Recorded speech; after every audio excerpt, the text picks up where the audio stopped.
E aí, tudo bem com vocês? Bom, eu não sei que horas vocês estão assistindo esse vídeo aqui, mas se vocês estão aqui é porque com certeza vocês querem aprender sobre a Primeira Guerra Mundial.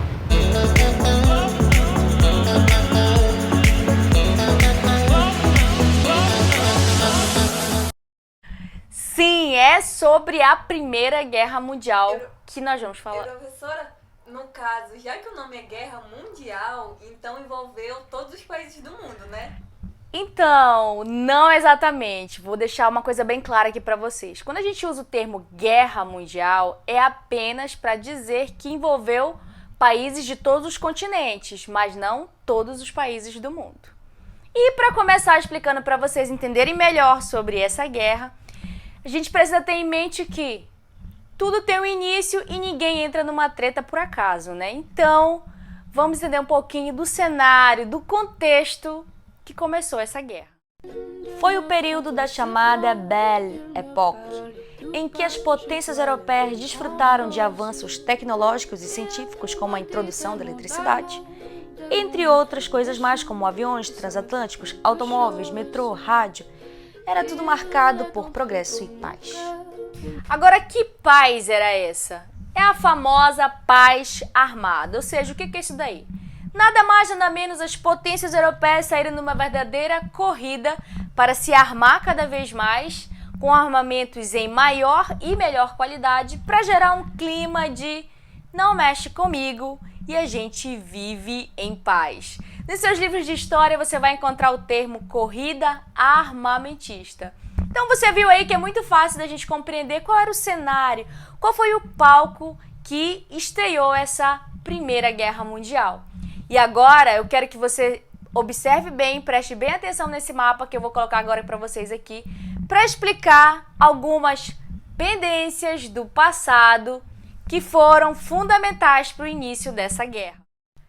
Eu vou começar apresentando para vocês o chamado conflito franco-prussiano. Envolveu a França e a Prússia, isso foi em 1870. Esse conflito fez com que a França perdesse esse território que está circulado aqui no mapa, ó, região da Alsácia e Lorena. Ela perde esses territórios para a Prússia. Entenda aí a Prússia como a futura Alemanha, tá ok? E a Alemanha sai dessa guerra vitoriosa, ela vai cada vez se tornando mais forte economicamente, militarmente, inclusive vai fazer frente à grande potência, a Grã-Bretanha. E a França vai sair dessa guerra aí com certo revanchismo, ou seja, uma vontade, uma revanche contra a Alemanha por ter sofrido uma derrota e tentando recuperar esses territórios que ela havia perdido. Esse revanchismo ele vai contribuir também para estourar a Primeira Guerra Mundial. Outro aspecto que contribuiu não para a sustentação, mas para o início da guerra foi o nacionalismo. Gente, e o que é o nacionalismo? O nacionalismo ele é nada mais, nada menos que um sentimento de pertencimento a um povo, uma nação, uma cultura. E esse sentimento, ele basicamente vai se fortalecendo ali no contexto do iluminismo, na formação dos estados nacionais, que é um assunto para uma próxima aula. O fato é que com o passar do tempo, principalmente ali no século XIX, século XX, esse nacionalismo ele vai se transformando em uma ideologia política. E os governos começam a usar isso como uma estratégia para conseguir mais recursos para a guerra, mais doações, e também recrutar mais pessoas para estarem ali no combate. É claro que você tem que ter em mente uma coisa, eu não posso afirmar que o nacionalismo ele vai sustentar uma guerra, mas ele é usado como estratégia para chamar as pessoas e para conseguir esse recurso para o início dessa guerra. E agora, eu quero falar com vocês a respeito de um outro ponto. Falamos aí do nacionalismo, entendemos um pouco dessas pendências do passado e será o estopim? Qual foi assim a desculpa, aquilo para começar essa guerra? Bom, para falar do estopim, primeiramente, deixa eu dar uma pausa aqui para vocês. Para falar do estopim, a gente tem que entender um pouquinho a respeito das alianças que já haviam sido formadas antes de começar a guerra. Que fique bem claro para você. De um lado, Tínhamos a Tríplice Entente, então daí você já vai entender que a França fazia parte dessa aliança. Então tinha como cabeças, ou seja, nações chaves aí, França, Inglaterra e Rússia de um lado. E já tinham ali fechado seus acordos de aliança, ou seja, numa situação de guerra, uma nação intervém ajudando a outra. E do outro lado tínhamos a Alemanha, o antigo Império Austro-Húngaro e a Itália. Esses países também estavam ali, também com acordos de proteção, de interferência, caso um ou outro precisasse, os seus interesses fossem de alguma forma ofendidos, se sentissem ofendidos. Formadas essas alianças, quando a guerra estoura, o contexto ideal, melhor, o cenário ideal já estava ali formado. E aí, voltando a falar, qual foi o estopim dessa guerra? Eu quero agora que vocês observem esse slide que eu vou projetar aqui para vocês entenderem melhor qual foi o estopim dessa guerra. Foi o assassinato do herdeiro do Império Austro-Húngaro por um jovem da Bósnia. Mas e aí, só isso? Vamos entender melhor esse conflito. O Império Austro-Húngaro acusou o governo sérvio de ser o mandante do crime. E a partir desse momento declarou guerra à Sérvia. E aí entrou em ação o sistema de alianças. A Sérvia recorreu à Rússia, que era sua aliada, e a Rússia, que era aliada do Reino Unido, que era aliada da França. O Império Austro-Húngaro vai recorrer à Alemanha, que é aliado da Itália. Então perceba aí como que essas alianças nesse momento elas foram ativadas, dando início assim ao que nós chamamos de Primeira Guerra Mundial. Agora nós vamos falar de algumas características gerais dessa guerra.